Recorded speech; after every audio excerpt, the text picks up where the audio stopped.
The holidays are upon us, and while for many of us this is the most beautiful time of the year, there is also the possibility that it may be a challenging time. So I want to share some tricks and tools with you today to how to encounter the holiday blues, and especially I wish to share some spiritual remedies for that. Why holiday blues, you might ask? Well, look around you. Everything around us suggests that this is the happiest time of the year, lights everywhere, and of course, the commercial industry is at its utmost soliciting you to buy, buy, buy. Everything is lit up, and there is such an expectation for this to become the most beautiful, harmonious, peaceful, abundant holiday ever. And the reality may be that some of us may have faced changes in the family structure.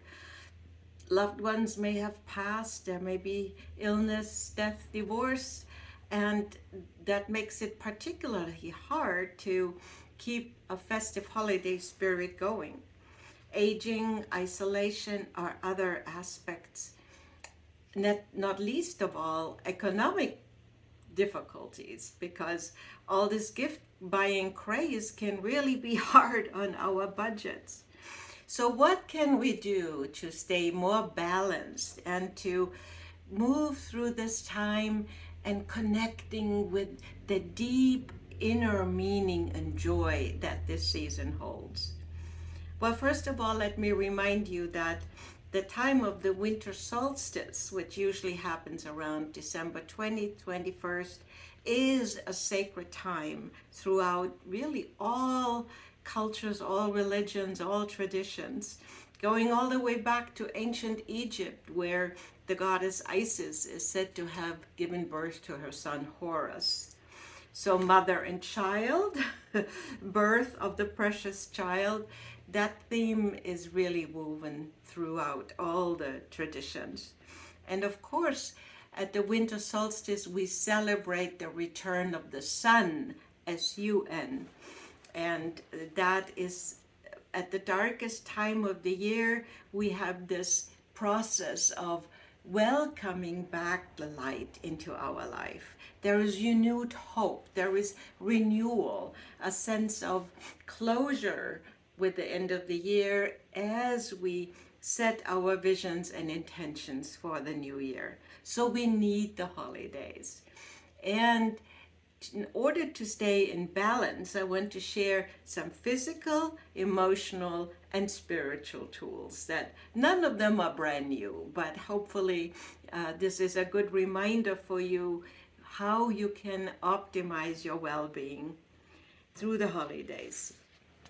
First of all, I want to say acknowledge your feelings. Don't try to ignore or feel like, oh, I shouldn't feel that way. No, be present with what is. Where there is grief or ambivalent emotions, then allow it, but don't drown in them. Go out into nature. Let Mother Nature send you some healing frequency. Eating the right foods can be really helpful. Of course, I'm not trying to talk you out of Christmas cookies. I myself love them.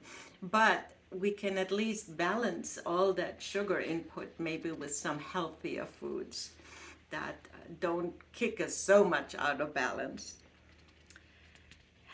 When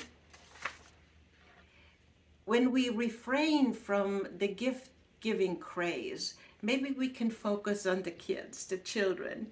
And for them, Christmas, of course, is a great big event. And when we can see and experience the holidays through the eyes of the child, where magic and beauty and surprises and abundance reigns, that can help us get in touch with the true joy.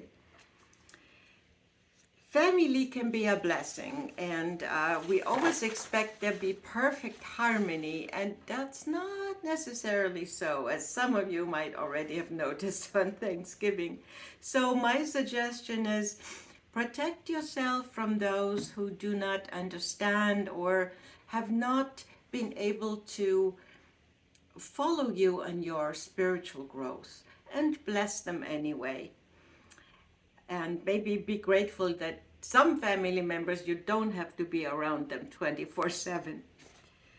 Meditation is more important than ever. And as you make quiet time for yourself, out in the fresh air, reducing all the have tos, your soul can be regenerated and rejuvenated in nature. If you want to give gifts, maybe they don't have to cost that much. Maybe you can give of yourself. Being of service to others is a wonderful way to beat the holiday blues.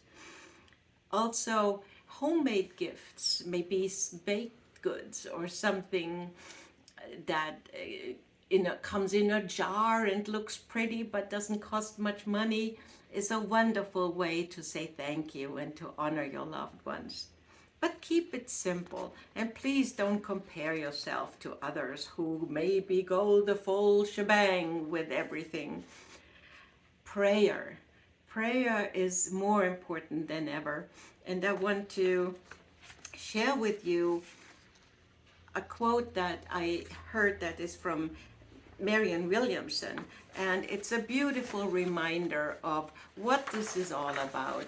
And of course, I don't have to remind the Christians among you who is honored at the Christmas time and what that really means, that the Christ is born, and maybe the Christ is born in every one of us. So let me share this quote with you by Marianne Williamson. May you continue to acknowledge, embrace, and radiate what cannot be bought or sold, never goes on sale, maintains your health, grows your prosperity, creates more world peace, keeps your home planet clean, requires no money or batteries, magnetically attracts loving people to you, and educates and inspires others to personal excellence. Your loving magnificence. I honor you and wish you a peaceful, joyous, healthy, happy holiday season. So be it.